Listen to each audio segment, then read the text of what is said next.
Hello everyone and welcome back once again in the sessions of journal entries। आज हम करेंगे journal entries से ही related कुछ और न्यूमेरिकल क्वेश्चंस। मुझे उम्मीद है कि जो लास्ट वीडियो मैंने आपको एक न्यूमेरिकल क्वेश्चन की प्रेजेंट की थी वो आपको पसंद आई होगी और वो कंसेप्ट्स आपको समझ भी आए होंगे। आज हम करेंगे question number 17 from the same DK Goyal book. आप और भी बुक्स रेफर कर सकते हो, these are just for practices. तो बुक डजंट मैटर, आपके लिए एंट्रीज समझना ज्यादा जरूरी है। So question number 17 read out करेंगे कि ट्रांजैक्शंस आपको दे रखी हैं और हमने जर्नल एंट्रीज पास करनी है। किसकी बुक्स में पास करनी है? Arun Govil and company. इस बार आपको बुक्स का नाम भी साथ में दिया हुआ है कि किसकी किताबों में हमने जर्नल एंट्रीज पास करनी है। तो अगर आप स्टार्टिंग में हेडिंग जर्नल एंट्रीज अकेला लिखने की बजाय साथ में journal entries in the books of Arun Govil and company भी लिख दो तो बहुत अच्छी बात है। अब देखो फर्स्ट ट्रांजैक्शन क्या है। फर्स्ट ट्रांजैक्शन है 1 जून 2018 को अरुण गोविल एंड कंपनी ने पेड इनटू बैंक, मतलब बैंक में पैसा जमा करवाया है एज कैपिटल। किस फॉर्म में? पूंजी की फॉर्म में। इसका मतलब वो कैपिटल लेकर आए हैं, लेकिन इस बार जो ये कैपिटल है वो कैश की फॉर्म में नहीं आई है, उसे रिसीव करने वाला बैंक है। तो हमने 6 लाख रुपीज की कैपिटल लेकर आने के लिए एक जर्नल एंट्री पास करनी है। तो देखते हैं कि इसकी जर्नल एंट्री कैसे होगी।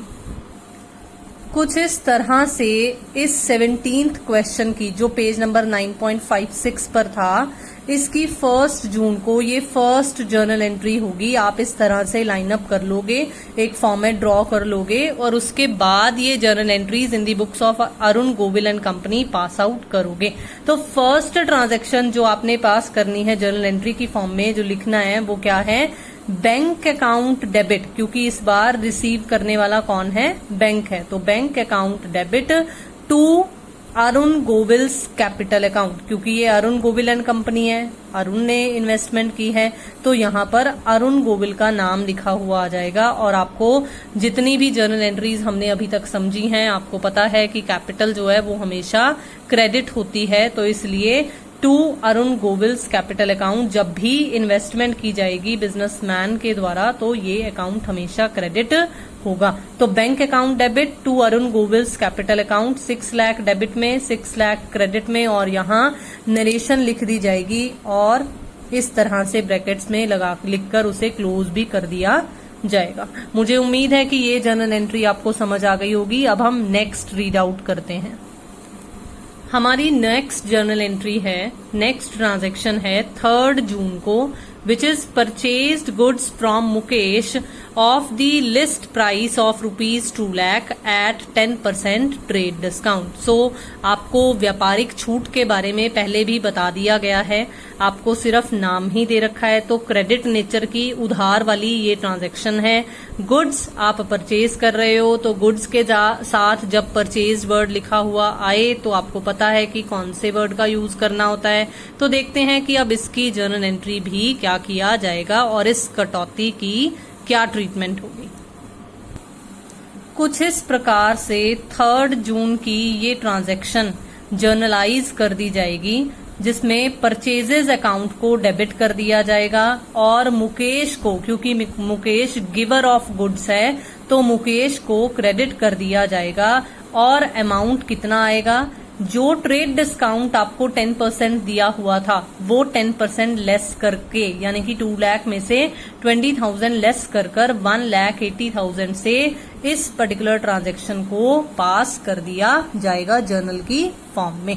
ठीक है, अब देखते हैं नेक्स्ट ट्रांजैक्शन है 1/4 ऑफ दी अबव गुड्स, मतलब ये वाली ऊपर वाली, रिटर्न्ड टू मुकेश। मुकेश से हमने खरीदी थी, तो अब हम मुकेश को रिटर्न कर रहे हैं, वापस कर रहे हैं। क्यों कर रहे हैं?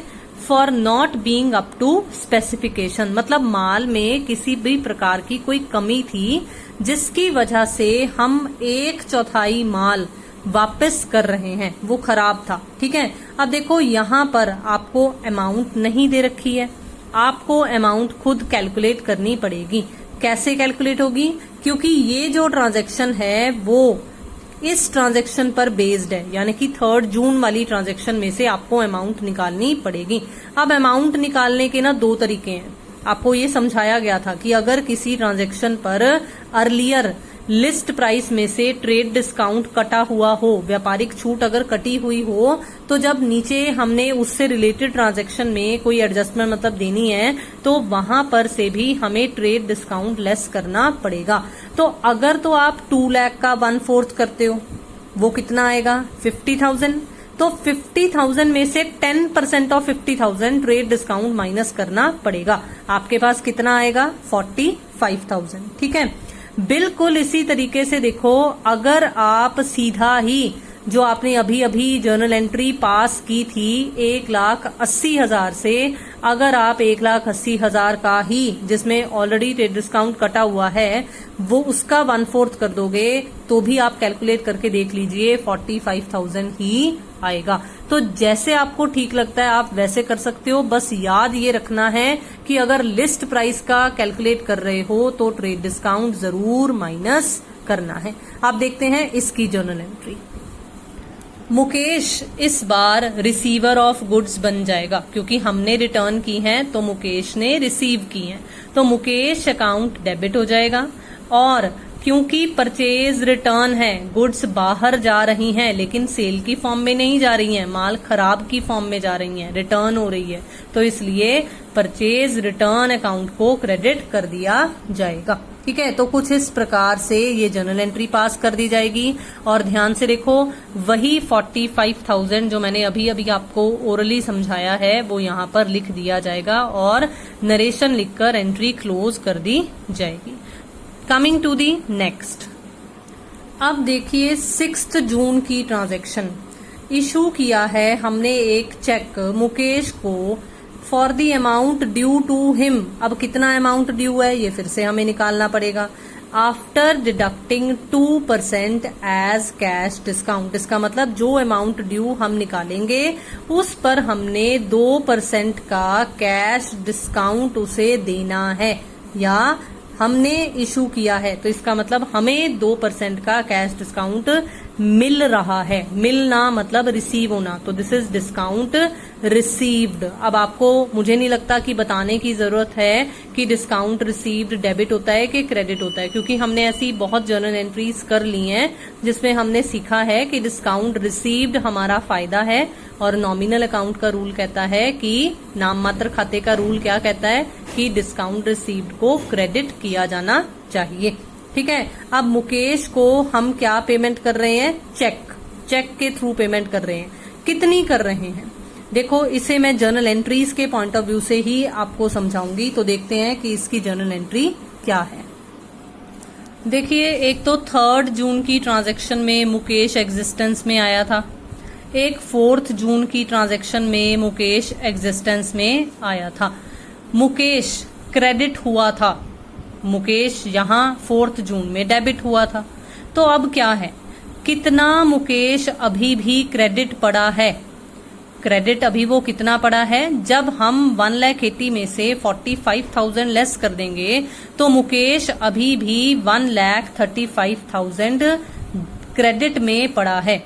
क्रेडिट में किसी इंडिविजुअल का नाम अगर हो, हमने पिछले वीडियो में कुछ क्वेश्चन जिसमें ओपनिंग एंट्री भी साथ में दी हुई थी, तो हमने समझा था कि जब ऐसे किसी का नाम हो तो उसका मतलब, अगर वो क्रेडिट में हो तो उसका मतलब कि वो क्रेडिटर होता है। तो मुकेश भी तो यहाँ पर हमारे पास क्रेडिटर ही है ना, जिससे हम उधार पर कुछ खरीदें, जिसको हमने पेमेंट करनी हो, वो हमारा क्रेडिटर होता है। तो इसलिए मुकेश क्रेडिट में है, लेकिन अब हम अपने क्रेडिटर को पेमेंट करने वाले हैं। वो रिसीवर ऑफ कैश या बैंक के थ्रू उसको पेमेंट हो रही है तो वो रिसीवर बन रहा है, तो रिसीवर को हम डेबिट कर देंगे। जितना हमारी तरफ से पैसा जाएगा हमारे बैंक अकाउंट में से, क्योंकि हमने चेक दिया है तो वो बैंक अकाउंट क्रेडिट हो जाएगा। और जितना मेरा फायदा है, मेरा फायदा कितना था? मेरा फायदा 2% था। तो जब मैं 1,35,000 का 2% कैलकुलेट करूंगी तो इट विल बी 2,700। और रेस्ट जो बैलेंसिंग फिगर है वो बैंक के थ्रू होने वाली पेमेंट निकल आएगी, जो 132300 हमारे पास अमाउंट कॉलम में लिखा जाएगा। तो आई होप कि ये ट्रांजैक्शन भी आपको क्लियर हो गई। So coming to the next one. अब देखिए, अब नेक्स्ट है 7 June, withdrew from bank 2,50,000 for office use and ₹10,000 for personal use. देखो, आपको बहुत बार बताया गया है कि जब भी पर्सनल यूज वर्ड जहां लिखा हुआ आ जाए उसका मतलब आहरण होता है, व्यक्तिगत या निजी प्रयोग के लिए पैसे निकलवाए जाना। यहाँ पैसे दिया हुआ है हमें क्योंकि हम बैंक से निकलवा रहे हैं, तो बैंक से पैसा निकल रहा है, कुछ तो ऑफिस यूज के लिए निकल रहा है और कुछ ड्राइंग्स की फॉर्म में निकल रहा है। देखो, जो ऑफिस यूज वाला है उसके लिए तो है कि आपके बैंक में से निकल रहा है और आपके हाथ में कैश आ रहा है, ठीक है। पर्सनल यूज वाला आपको बता दिया कि वो ड्राइंग्स है।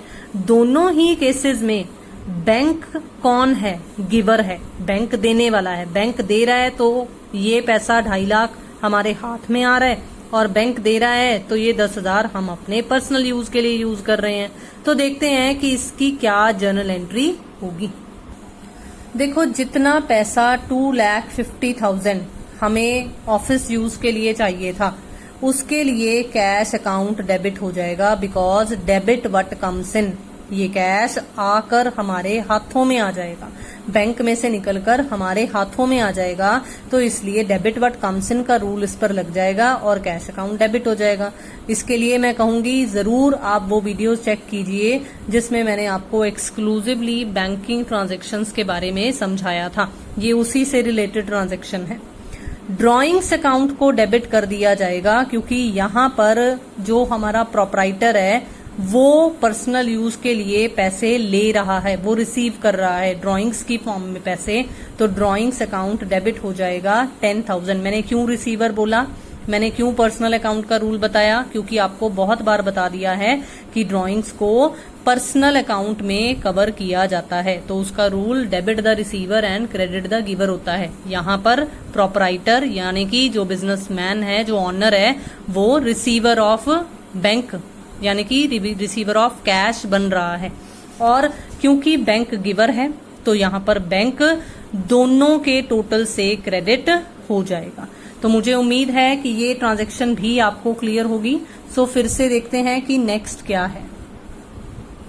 देखिए, नेक्स्ट ट्रांजैक्शन है with purchased machinery for ₹1 lakh and spent 5,000 on it's installation. आपने एक फिक्स्ड एसेट बाय करी है, आप यहाँ पर एक मशीनरी खरीद रहे हो और आपने 5,000 रुपए उसे इंस्टॉल करने के लिए, मतलब उसे अपनी फैक्ट्री में प्रॉपर जगह पर फिट करने के लिए, प्लेस करने के लिए आप इंस्टॉलेशन एक्सपेंसेस भी बियर कर रहे हो। पेमेंट जो है वो मशीनरी की आपने चेक के थ्रू की है, लेकिन जो इंस्टॉलेशन के एक्सपेंसेस हैं वो आपने कैश की फॉर्म में पे किए हैं। मतलब कुछ पेमेंट 1 लाख वाली जो है वो बैंक के थ्रू होगी पेमेंट, और जो 5,000 की है इंस्टॉलेशन वाली वो कैश के थ्रू होगी पेमेंट। अब देखो, अगर आपने, मैं फिर से कहूंगी, आपने अगर पहले वाली वीडियोस देखी हैं तो उसमें आपको ये चीज समझाई गई थी कि जब भी हम कोई फिक्स्ड एसेट खरीदते हैं और खरीदने के वक्त कोई खर्चा हो तो साथ के साथ उस होने वाले खर्चे को कॉस्ट में ही ऐड कर दिया जाता है कि मशीन जो है वो 1 लाख की नहीं, हमें 1,05,000 की पड़ी है। तो देखते हैं कि इसकी जर्नल एंट्री अब कैसे होगी। कुछ इस प्रकार से इसकी जर्नल एंट्री पास की जाएगी। देखो, मैंने मशीनरी को डेबिट किया है। क्यों किया है? क्योंकि मशीनरी एसेट है। एसेट पर वास्तविक खातों वाला यानी कि रियल अकाउंट का रूल लगता है, और रियल अकाउंट का रूल क्या कहता है? Debit what comes in. तो जब हमने बिजनेस में मशीनरी खरीदी है तो मशीनरी इन हो रही है, आ रही है, तो मशीनरी अकाउंट डेबिट हो जाएगा। एंड जितनी पेमेंट हमने बैंक के थ्रू की है यानी कि चेक इशू किया है तो वो बैंक हमारा गिवर बन जाएगा, तो टू बैंक अकाउंट आ जाएगा 1 लाख। और जितनी की हमने कैश के थ्रू पेमेंट की है, दोज इंस्टॉलेशन एक्सपेंसेस, उसके लिए कैश अकाउंट क्रेडिट हो जाएगा 5,000 से। तो कुछ इस तरह से ये जर्नल एंट्री हो जाएगी। अब फिर से देखिए, क्योंकि मेरा पेज कंप्लीट हो गया है तो मैंने CF यानी कि कैरिड फॉरवर्ड कर दिया है। ठीक है, तो आप अपने पेज के अकॉर्डिंगली जहां पर आप अटेम्प्ट करोगे तो हो सकता है कि आपका जो कैरिड फॉरवर्ड वाला टोटल है वो अलग है। ठीक है, हो सकता है कि आपकी ये जर्नल एंट्रीज जो है वो एक पर्टिकुलर पेज पर ना आए। ठीक है, तो आपका CF यानी कि कैरिड फॉरवर्ड वाला टोटल अलग हो सकता है। अब देखते हैं कि हमारे पास नेक्स्ट और क्या दिया हुआ है। Very simple transaction. June 12 sold goods for ₹1 lakh to अमर।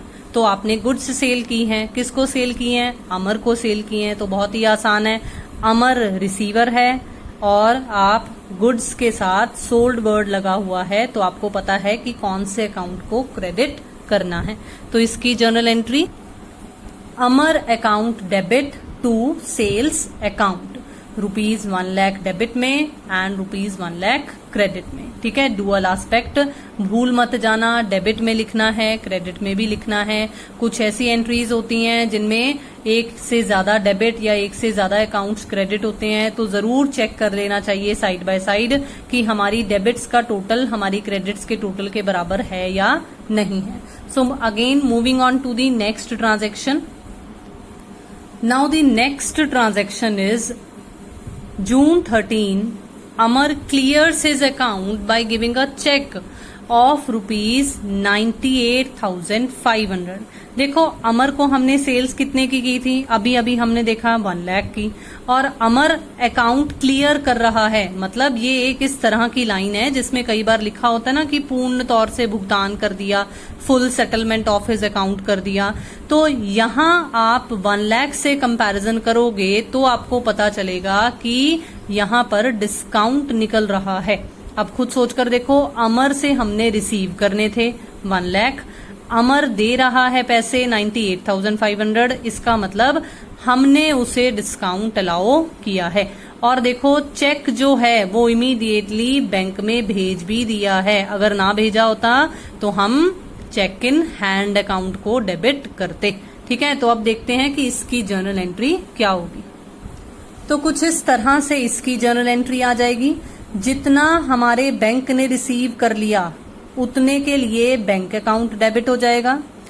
जितना हमने उसे डिस्काउंट अलाउ किया उसके लिए नॉमिनल अकाउंट का रूल, क्योंकि ये हमारा नुकसान है, हमें कम पैसे मिल रहे हैं, तो डिस्काउंट अलाउड अकाउंट को हम डेबिट कर देंगे। और अमर क्योंकि डेबिट पड़ा था, डेटर बनकर 1 लाख से, वो अमर अब 1 लाख क्रेडिट होकर उसका अकाउंट क्लोज हो जाएगा। तो अब ध्यान से देखो, मैंने अभी आपको क्या बताया था कि एक से ज्यादा अकाउंट्स डेबिट भी हो सकते हैं। तो आप चेक करो कि इस 98,500 और 1,500 का जो टोटल है that should be equal to ₹1 lakh. So again moving to the next transaction. June 15 purchased stationery for personal use ₹3,000 and for office use ₹5,000। हमने कुछ व्यक्तिगत यानी कि निजी प्रयोग के लिए भी स्टेशनरी, ये pencil, rubber, sharpener and etcetera ये खरीदा है, और ऑफिस यूज के लिए भी खरीदा है। तो जो तो पर्सनल यूज के लिए है उसके लिए आहरण यानी कि ड्राइंग्स ओपन करेंगे, और जो ऑफिशियल यूज के लिए है उसके लिए एक्सक्लूसिवली एक्सपेंस के नाम से ही अकाउंट ओपन किया जाता है। तो देखते हैं कि अब इसकी जर्नल एंट्री किस तरह से होगी। याद रखना, पर्सनल यूज 3,000 है और ऑफिशियल यूज 5,000 है। देखो, इसकी जर्नल एंट्री कुछ इस तरह से की जाएगी। Stationery account debit, drawings account debit to cash account, क्योंकि आपने पेमेंट तो कैश की फॉर्म में की है तो इसलिए cash credit what goes out का रूल लगाएगा। जितना तो आपके ऑफिशियल यूज वाला है उसके लिए स्टेशनरी अकाउंट डेबिट हो जाएगा, जितना पर्सनल यूज वाला है उसके लिए ड्राइंग्स अकाउंट डेबिट हो जाएगा। अब देखो, मैंने जानबूझकर इस एंट्री को इस तरह से लिखा है। अब आप याद रखना, ध्यान रखना कि अगर आपने स्टेशनरी अकाउंट पहले लिख दिया है तो ये ऑफिशियल यूज वाला है, तो इसमें ऑफिशियल अमाउंट वाली फिगर आनी चाहिए। और ड्रॉइंग्स अकाउंट डेबिट अगर आपने यहां लिखा है, आप इसको ऊपर भी लिख सकते थे, ताकि जैसे आपको क्वेश्चन में दिया हुआ है कि पहले पर्सनल यूज और फिर ऑफिशियल यूज, आप सीधा वैसे लिख देते। कई बार हम जल्दी में ऐसे फिगर्स उतार देते हैं, 3000 और 5000 लिख सकते, तो ये गलती हो जाती। तो इसलिए इसको बहुत ही ध्यान से आपने जर्नल एंट्री को पास करना है, जिसके सामने जो अमाउंट आनी चाहिए वही अमाउंट फिल की जाएगी। तो मुझे उम्मीद है कि ये जर्नल एंट्री भी आपको समझ आ गई होगी। अब देखते हैं कि जो रिमेनिंग ट्रांजैक्शंस हैं उनमें से हमारे पास नेक्स्ट क्या है। June 20th, purchased land for ₹2 lakh and paid 1% as brokerage। Brokerage का मतलब होता है दलाली। मतलब आपने भूमि खरीदी है, लैंड खरीदी है, जमीन खरीदी है 2 लाख की, 1% आपने ब्रोकरेज यानी कि दलाली दी है। 2 लाख का 1% कितना बनेगा? 2 zeros कट हो जाएंगी, 2000 और ऐड हो जाएगा, तो कितना बन गया? 2,02,000 and 15,000 as registration charges on it. आप रजिस्ट्री करवाते हो ना घर की, जैसे तो लैंड की रजिस्ट्री करवाई है, 15,000 रजिस्ट्रेशन के चार्जेस हैं। Entire payment is made by cheque. सारी की सारी पेमेंट ही चेक के थ्रू यानी कि बैंक के थ्रू पे की गई है। अब देखो बहुत ही ध्यान से, हमने लास्ट अभी मशीनरी वाली ट्रांजैक्शन भी की थी और मैंने आपको क्या बताया था कि जब भी हम कोई फिक्स्ड एसेट खरीदते हैं और उसके साथ उसको खरीदते वक्त अगर कुछ और एक्सपेंसेस हमें बियर करने पड़े तो वो उसकी कॉस्ट में ही ऐड हो जाते हैं। तो यहाँ पर अलग से ब्रोकरेज या अलग से रजिस्ट्रेशन चार्जेस, ये इन खर्चों के अलग से हम नॉमिनल अकाउंट का रूल लगाकर अकाउंट ओपन नहीं करेंगे, क्योंकि इस बार हम फिक्स्ड एसेट खरीद रहे हैं। तो फिक्स्ड एसेट यानी कि लैंड की कॉस्ट में ही ये कैलकुलेशंस को ऐड कर दिया जाएगा। तो 2 लाख प्लस 2,000, क्योंकि मैंने आपको बताया था कि 2,000 रुपीज ब्रोकरेज कैलकुलेट की जाएगी एंड 15,000, इन तीनों को जब आप ऐड कर दोगे तो 2,17,000। ये देखो यहाँ हिंट्स में भी आपको बता रखा है कि land account will be debited bye 2,17,000। तो कुछ इस तरह से कैलकुलेशन करेंगे और अब देखेंगे कि इसकी जर्नल एंट्री क्या होगी। Land account debit 2,17,000 and bank credit हो जाएगा। लैंड आ रही है, debit what comes in, bank payment कर रहा है, गिवर ऑफ अमाउंट है, तो बैंक यहां पर क्रेडिट हो जाएगा 2,17,000 से। Now coming to the next transaction. देखिए नेक्स्ट है June 30th, wages due to labourer ₹20,000 and salary due to the clerk ₹30,000। देखो वेजेस और सैलरीज दोनों ही एक तरीके से वेतन या तनख्वाह होते हैं। जो वेजेस होती हैं वो बेसिकली जो सेमी स्किल्ड या अनस्किल्ड लेबरर्स होते हैं जो फैक्ट्री में काम करते हैं, बेसिकली उन्हें पे की जाती होती है। और जो स्किल्ड एम्प्लॉयज होते हैं हमारे ऑफिस में बैठकर काम करने वाले, उनको सैलरी पे की जाती होती है। तो बेसिकली बोला यूं जाता है कि ये ब्लू कॉलर्ड स्टाफ को पेमेंट की जा रही है और जो सैलरी है वो एक व्हाइट कॉलर्ड स्टाफ को पे की जाने वाली पेमेंट होती है।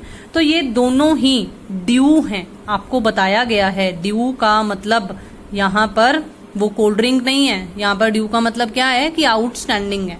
मतलब आपने पेमेंट करनी थी दोनों को, लेकिन आप दोनों को पेमेंट नहीं कर पाए हो। तो हमने आउटस्टैंडिंग एक्सपेंस की सारी ट्रीटमेंट्स बहुत ही अच्छे तरीके से समझी हैं। ये हमारी लायबिलिटी बन जाएगा, हम पेमेंट नहीं कर पाए, हमें पेमेंट कर देनी चाहिए थी। तो देखते हैं कि अब इसकी जर्नल एंट्री क्या होगी। And one thing more, total आप जरूर नोट कर लीजिए, ताकि जब आपको अब क्वेश्चन कंप्लीट हो गया है तो पता चल जाना चाहिए कि डेबिट और क्रेडिट साइड का टोटल बराबर आएगा। देखिए वेजेस थी, वेजेस अलग से ही शो की जाएंगी। सैलरीज थी, सैलरीज अलग से ही शो की जाएंगी। हमने जब जर्नल एंट्री समझी थी तो हमने समझा था expense account debit to outstanding expense account. और मैंने आपको क्या कहा था कि जिस भी एक्सपेंस का नाम हो तो उसका स्पेसिफिक नाम लिखा हुआ आ जाएगा। तो देखो एक बार मैंने वेजेस के पॉइंट ऑफ व्यू से एंट्री पास की तो wages account debit to outstanding wages account entry आ गई।